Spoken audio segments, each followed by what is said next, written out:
গাড়ি পেয়ে যাবে পিছা।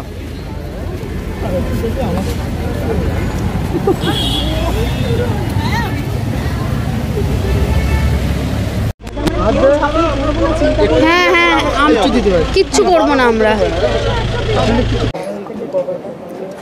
তোমরাও সবাই সামিল ছিলে, জানো 1 মাস ধরে মা যুদ্ধ করছিল। মা বেলভিউ হসপিটালে ছিলেন। ভেরি থ্যাঙ্কফুল, সব ডক্টররা অনেক চেষ্টা করেছেন মাকে নিয়ে, আত্মীয় পরিজন সবাই খোঁজ নিয়েছে। থ্যাংক ইউ, তোমরা সবাই প্রেয়ার করেছো মার জন্য। আশা করি মা শান্তিতে থাকবে যেখানেই আছেন। মা বাবার তো কোনো বিকল্প হয় না। আমার মা খুব এখনও আমাকে শাসন করতো, এখনও মা আমাকে বকাবকি করতো। কয়েকদিন আগেও বলেছিল যে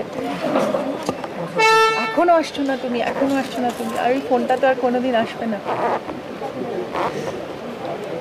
যাদের মা হারিয়েছেন তারা জানে তাদের মা আছে, খুব যত্ন করে রাখেন। ভাই, বাবাও চলে গেছে, মাও চলে গেল। প্লিজ প্রেয়ার করো সবাই মার জন্য। এটা ধরো।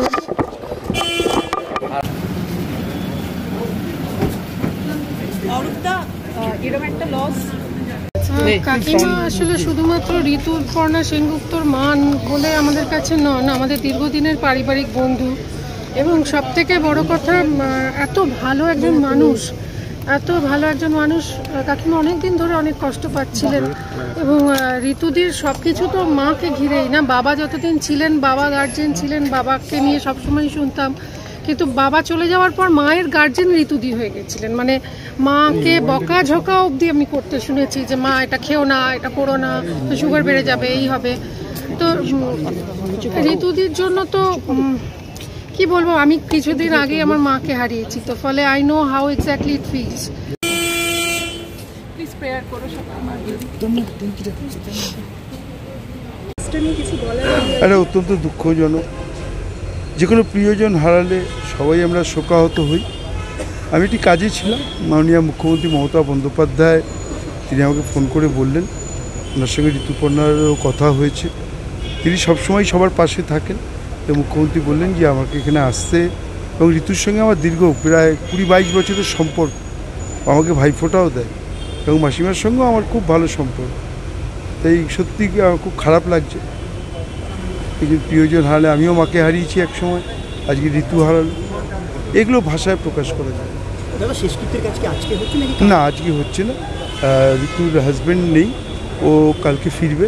ও ফেরার পর তারপরে কালকে দুপুরে হয়, কেওড়াতলা মহাশ্মশানে হয়।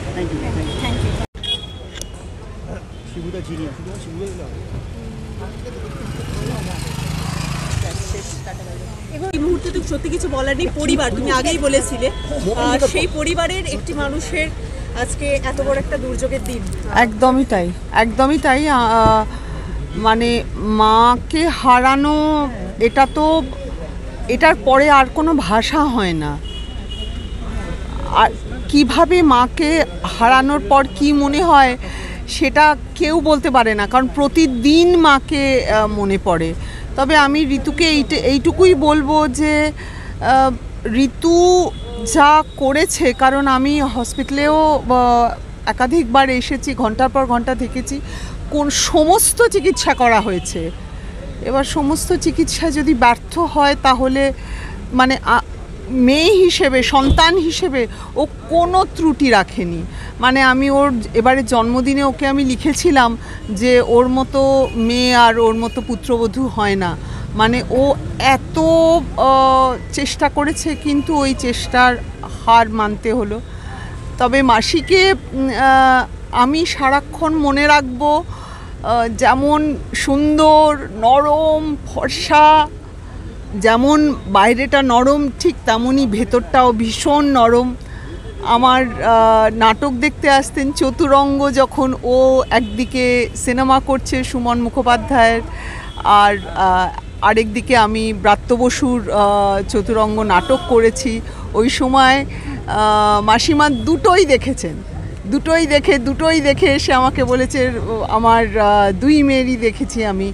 মানে এত আন্তরিক, এত কাছের মানুষ, মানে আসলে একটা মৃত্যু না আরেক আমার মাকে মনে করিয়ে দেয়। তো এই মা স্থানীয় সবাই যদি চলে যায় তাহলে কি করে চলবে?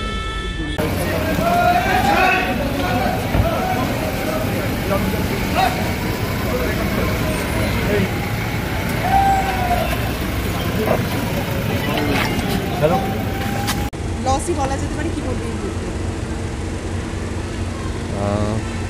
মাসি আমার খুব কাছের ছিলেন। ঋতু আমার জীবনের অন্যতম কাছের মানুষ, আমার পরিবারের মতো।